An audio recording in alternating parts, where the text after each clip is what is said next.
kids at young at hearts, this is for you!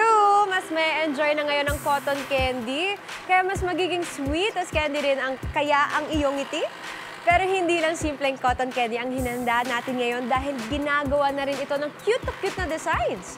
Ngayong gabi, makakasama natin ang gumagawa niya na si Merben de la Cruz. Merben, welcome dito sa Dapat Alam Mo. Merben, itong paggawa mo ba ng cotton candy ay may matamis din daw na dahilan. Nako, ano kaya ito? Yes po. Ano matamis ang dahilan niya? Nag-start po kasi ako ng pagkaganito, namimigay po kami sa mga depressed area po, sa mga batang hindi kaya makabili ng mga ganito po. Namimigay lang kayo. Wow! Saan naman galing yung pera niya? Sa inyo? Nung una po kasi pandemic po, tapos after pandemic po, parang depressed po kasi lahat ng tao. Nagkaroon po ako ng pera doon. Bumili lang po kami isang machine. Tapos, yun, per barangay po, lahat po ng mga bata na nangangailangan. Gusto ng candy. Opo, yung mga gusto ng cotton candy.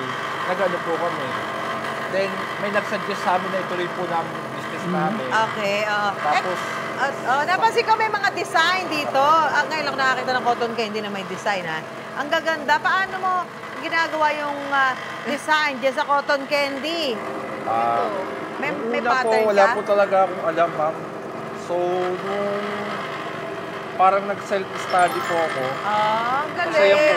yung create ko na po siya. Ang galing naman. Very creative. Oo, yes, ang galing. Lalong daming bata ang gusto niyan.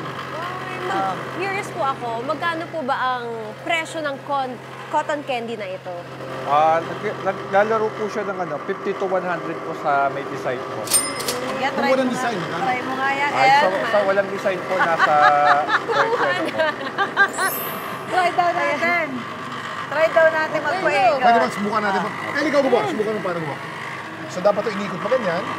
Iikutin mo to, Stick. Gusto natin yung asukal. Basta. Lagyan natin Lagyan mo ng asukal. asukal. Ayan, lagyan mo. Tuloy-tuloy lang naman yung yung asukal. Ayan, kulay blue naman. Sige. May gitna po. Sige, lalagay ka. Sa gitna ka na. Dito. Tapos sasaluin po ni circle. So ang sinasalo ko yung mga fibers, no? Lumilipad. Lupad. Oo.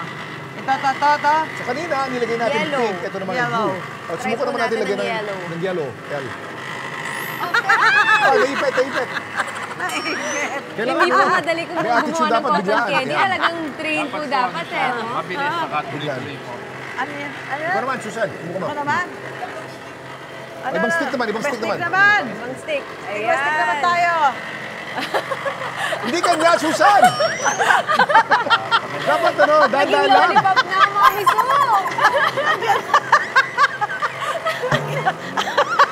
Ay, ikaw naman, El!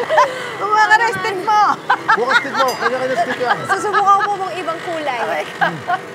Dito po ba? Sa gitna? Dali, ikaw naman. Asa na stick mo? Pag-ikot, tuloy-tuloy daw po na pag-ikot. Bakit kanya ng cotton candy natin para sinabunutan? Buti kanya ko itong kanya mo mukhang ulap. Yung kanya bilog yung sa mukhang ulap. Lalabas na ang color, purple. Patikim nga. Tingnan natin. Masarap. Magkakaiba po yan ng flavor. At ito po ang cotton candy ginawa ni Susan para makita niyo po ang HB. Ayan. Ito po gawa po ni Susan yan. Yan ang ginawa ko. Oo. Yan ang gawa ni Susan. Grabe ka naman mo. Yan ang sa akin. Ang sarap! Nako. Maraming salamat sa napaka-sweet at cute mo na cotton candy Merben. Ang sarap.